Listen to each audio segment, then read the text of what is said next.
بسم اللہ الرحمن الرحیم۔ محترم ناظرین، السلام علیکم۔ ایک یہودی کو رسول خدا صلی اللہ علیہ وآلہ وسلم سے چند دینار قرض واپس لینا تھا۔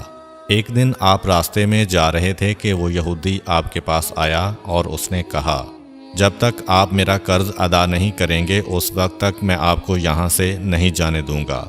نبی اکرم صلی اللہ علیہ وآلہ وسلم نے فرمایا، اس وقت ادائیگی کے لیے میرے پاس کچھ بھی نہیں ہے۔ یہودی نے کہا، جب تک آپ میرا قرض واپس نہیں دیں گے میں بھی آپ کو یہاں سے جانے نہیں دوں گا۔ آپ نے فرمایا، اگر یہ بات ہے تو میں تیرے ساتھ یہیں بیٹھ جاتا ہوں۔ یہ کہہ کر آپ اس کے ساتھ بیٹھ گئے۔ جیسے جیسے وقت گزرتا گیا آپ کے صحابہ وہاں جمع ہوتے گئے۔ جب انہوں نے یہودی کی یہ جسارت دیکھی تو انہوں نے اس کو سزا دینے کا ارادہ کیا۔ آپ نے انہیں ہر طرح کی تادیبی کارروائی سے روک دیا اور فرمایا کہ تم دور چلے جاؤ۔ حکم رسول کے تحت صحابہ دور چلے گئے۔ سورج لمحہ بلمحہ گرم ہو رہا تھا اور اس کی تپش سے آپ کو اذیت پہنچ رہی تھی، یہاں تک کہ آپ کے چہرہ اطہر سے پسینہ بہنے لگا۔ اس کے باوجود آپ نے کسی طرح کے غصہ کا اظہار نہ کیا اور کوئی سخت جملہ نہ کہا۔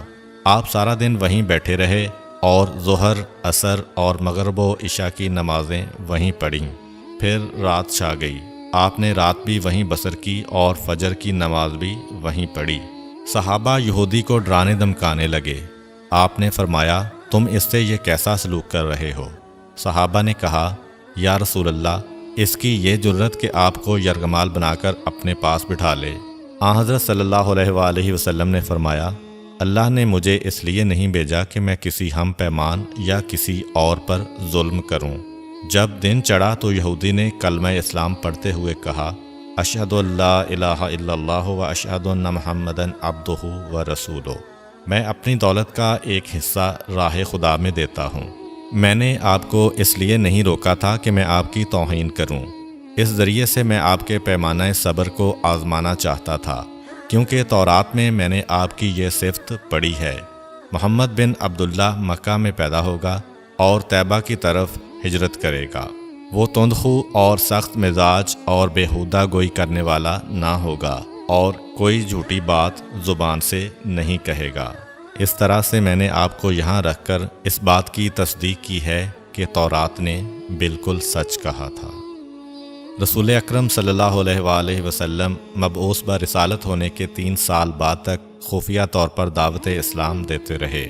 اس کے بعد اللہ تعالیٰ نے آپ کو حکم دیا کہ آپ کھل کر اللہ کا پیغام پہنچائیں اور لوگوں کو خدا کی طرف دعوت دیں۔ ایام حج شروع ہوئے تو پورے جزیرۃ العرب سے لوگ مکہ کی طرف آنا شروع ہوئے۔ نبی اکرم صلی اللہ علیہ وآلہ وسلم کوہ صفا پر چڑھے اور آپ نے بلند آواز سے فرمایا، لوگو، میں اللہ کا رسول ہوں، تم اللہ رب العالمین پر ایمان لے آؤ۔ لوگ آپ کی طرف متوجہ ہوئے اور انہوں نے تعجب سے یہ اعلان سنا اور سب کی خواہش ہوئی کہ وہ اعلان کرنے والے کو دیکھیں۔ پھر آپ صفا سے اتر کر مروہ آئے اور وہاں پر بھی آپ نے 3 بار یہی اعلان کیا۔ جب ابو جہل نے آن حضرت صلی اللہ علیہ وآلہ وسلم کا یہ اعلان سنا تو اسے سخت غصہ آیا۔ اس نے زمین سے ایک پتھر اٹھا کر آپ کی پیشانی پر مارا، جس سے آپ کی پیشانی زخمی ہو گئی، خون بہنے لگا اور آپ کا پورا چہرہ لہو لہان ہو گیا۔ اس کے بعد تمام مشرکین آپ کو پتھر مارنے لگے۔ نبی اکرم صلی اللہ علیہ وآلہ وسلم مجبور ہو کر کوہ ابو قبیس پر چڑھ گئے اور ایک چٹان کے پیچھے جا کر چھپ گئے۔ مشرکین نے بھی آپ کا تعاقب کیا لیکن آپ انہیں کہیں دکھائی نہ دیے۔ ناکام و نامراد ہو کر انہیں واپس آنا پڑا۔ اسی اثناء میں ایک شخص نے حضرت علی علیہ السلام کو اس واقعہ کی اطلاع دی اور کہا کہ میرا خیال یہ ہے کہ محمد مارے جا چکے ہیں، نعوذ باللہ۔ یہ سن کر حضرت علی علیہ السلام کو شدید دکھ ہوا اور آپ ام المومنین حضرت خدیجہ الکبریٰ سلام اللہ علیہ کے پاس آئے اور ان سے کہا، میں نے سنا ہے کہ مشرکین نے رسول خدا صلی اللہ علیہ وآلہ وسلم پر سنگ باری کی ہے اور بعض لوگوں کا یہ گمان ہے کہ نبی اکرم شہید ہو گئے ہیں۔ آپ روٹی پانی اٹھائیں اور میرے ساتھ انہیں تلاش کرنے کے لیے چلیں، ممکن ہے ہمیں ان کا کہیں نشان مل جائے۔ آپ وادی پر نظر رکھیں اور میں پہاڑ کے دامن میں آپ صلی اللہ علیہ وآلہ وسلم کو تلاش کرتا ہوں۔ آپ روتے ہوئے آگے بڑھے اور آپ کہہ رہے تھے، یا رسول اللہ، ہمیں جواب دیں، آپ کہاں ہیں؟ میری روح آپ پر قربان، آپ کس وادی میں بھوکے پیاسے ہیں؟ آپ نے مجھے اپنے ساتھ کیوں نہ لیا تھا؟ حضرت خدیجہ رو رو کر فریاد کر رہی تھیں، کوئی ہے جو نبی مصطفیٰ کی مجھے خبر دے؟ کیا کسی نے انہیں دیکھا ہے جو مجھے ان کے متعلق بتلائے؟ اس وقت جبریل امین علیہ السلام رسول خدا صلی اللہ علیہ وآلہ وسلم پر نازل ہوئے۔ ان کے پیچھے ملائکہ کی بہت سی صفیں تھیں۔